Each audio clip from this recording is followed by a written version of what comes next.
আজকের সম্বর্ধিত কৃতীরাই হবেন আগামী দিনের রাজ্যের ভবিষ্যৎ। নিজের এবং পরিবার নিয়ে ব্যস্ত না থেকে তাদেরকে সমাজের কল্যাণে কাজ করতে হবে, কারণ সমাজের প্রতি তাদের দায়িত্ব অপরিসীম, বলেছেন মুখ্যমন্ত্রী অধ্যাপক ডাক্তার মানিক সাহা। আজ রাজধানীর হাঁপানি আন্তর্জাতিক মেলা প্রাঙ্গণ অডিটোরিয়ামে চলতি বছরের মধ্যশিক্ষা পর্ষদ পরিচালিত মাধ্যমিক, দ্বাদশ ও বিদ্যাজ্যোতি কৃতীদের সম্বর্ধনা অনুষ্ঠানে তিনি ভাষণ দিচ্ছিলেন।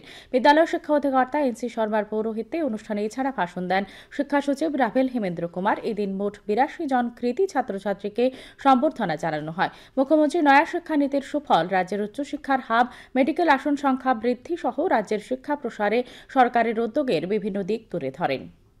আমার জন্য সেটা যেন কোনো অবস্থায় আমরা সেই চিন্তাধারায় যেন না থাকি।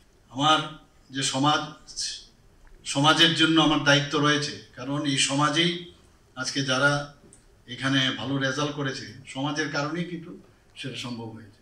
এখানে অনেকে আছে আজকে ভালো রেজাল্ট করেছে, হয়তোবা কম ভালো রেজাল্ট করেছে, এটাকে ব্যর্থতা হিসাবে যদি আমরা চিন্তা করি তাহলে কিন্তু ভুল হয়।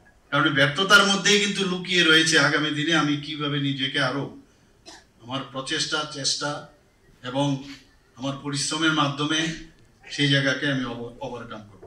যে শিক্ষা, সেই শিক্ষা হচ্ছে একটা ব্রিজের মতো, অজ্ঞানতাকে জ্ঞানের সাথে এবং অন্ধকারকে আলোর সাথে। আমি আশা করি যে আমরা সবাই মিলে আমরা সারা জীবন পড়ব, জ্ঞান অর্জন করব, সবার জন্য আমরা কাজ করব। আজকে কিন্তু এখানে আমাদের সেই প্লেজ আমাদের নিতে হবে।